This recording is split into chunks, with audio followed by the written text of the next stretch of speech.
దేవుని పరిశుద్ధ నామమునకు మహిమ కలుగునుగాక. ప్రిలారా, ప్రభునామన మీ అందరికీ వందనములు తెలియచేస్తూ ఉన్నాను.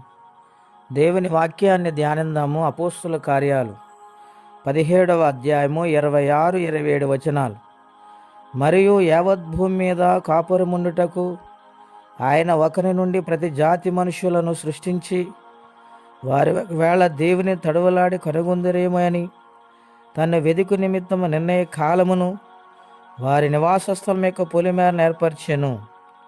ఆయన మనలో ఎవనికి దూరముగా ఉండేవాడు కాడు. ప్రియమైన దేవుని బిడ్డలారా, ఈ ఉదయకాల సమయంలో పరిశుద్ధాత్మ దేవుడు అపోస్తుల కార్యములను మనతో మాట్లాడుచున్నారు. గమనించండి, ఇక్కడ జరిగిన సంఘటన ఏమిటంటే, పౌలు గారు ఏథెన్సు ప్రాంతములో ప్రయాణిస్తూ ఉండగా ఆ ప్రాంతాన్ని ఆయన పరిశీలిస్తూ ఉన్నాడు. ఏథెన్సు ప్రాంతము ఎన్నెన్నో కార్యక్రమాలకు, వ్యాపారమునకు, మతపరమైన విధానాలకు ప్రతీత అయింది ఆ దినాలలో. అటువంటి ఏథెన్సు ప్రాంతంలో ఆయన ప్రతి ఒక్క దేవాలయమును గుర్తించుకుంటూ వెళ్ళినప్పుడు తెలియబడని దేవుడని వ్రాయబడి ఉన్న ఆ యొక్క దేవాలయం ఆయన చూశాడు. వారందరితో ముచ్చటిస్తూ సువార్త ప్రకటిస్తూ ఉన్నాడు. ప్రియ సోదరులారా, మీకు తెలియక మీరు ఆరాధిస్తూ ఉన్నారు. ఆయన ఎవరో తెలుసా?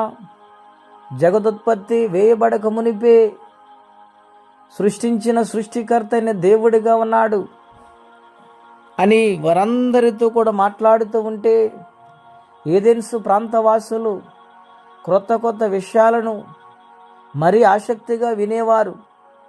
పౌలు గారి మాటలు వింటుండగా ఆయన బలమైన స్వార్థ వారి హృదయాలు నాటుతూ ఉన్నాడు. యావత్ భూమి మీద కాపురముండుటకు ఆయన యొక్క జాతి మనుష్యులను సృష్టించి వారి దేవుని తడవలాడతారేమని నిర్ణయకాలము ఏర్పాటు చేసి, ఆయన దూరముగా ఉండేవాడు కాదు కానీ సమీపముగా ఉండే దేవుడని పరిచయం చేస్తూ ఉన్నాడు. ఎంత భారము కలిగిన దైవజనుడిగా ఆయన ఉన్నారు. దేవుని వారి దగ్గరకు తీసుకొని వస్తున్నాడు.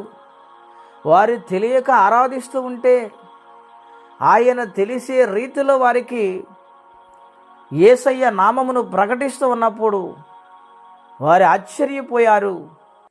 అనేక మంది ఆయనను ఆరాధించారు. ప్రియులారా, ఆయనను ఘనపరిచారు. అలాగూ పౌలు గారు దేవుని పరిచయం చేశారు. దేవుని బిడ్డగా భక్తి జీవితంలో సాగిపోతూ దేవుని సన్నిధిలో ఆశీర్వాదాలు పొందుకుంటూ ఒకరికైనా దేవుని గురించి చెప్పాలని తపన కలిగి ఉన్నారా? నీవు దేవుని పని చేస్తే దేవుడు నీ పని చేస్తాడు. నీవు కష్టములో ఉన్నా, అప్పులలో ఉన్నా, కొరతలలో ఉన్నా పరిశుద్ధాత్మ దేవుడు సహాయము చేస్తాడండి. కారణం ఒక్కటే, దేవుని మనం పని చేయాలి. అటువంటి జీవితము కలిగి ప్రభు కొరకు బ్రతుకు వారి ఉండాలని కోరుకుంటే మాటలు నేను ముగిస్తున్నాను. ప్రార్థన. పరిశుద్ధుడైన మా తండ్రి, ఘనమైన మీ నామం కొరకే వందనాలు. బిడ్డలందరిని ఆశీర్వదించండి. ఎవరే కష్టముల, బాధలు, ఇబ్బందులు ఉన్నారో వారికి నీ సహాయం పంపించమని యేసు నామమున ప్రార్థించి వేడుచున్నాము తండ్రి. ఆమేన్. దేవుడు దీవించును గాక. ఆమేన్.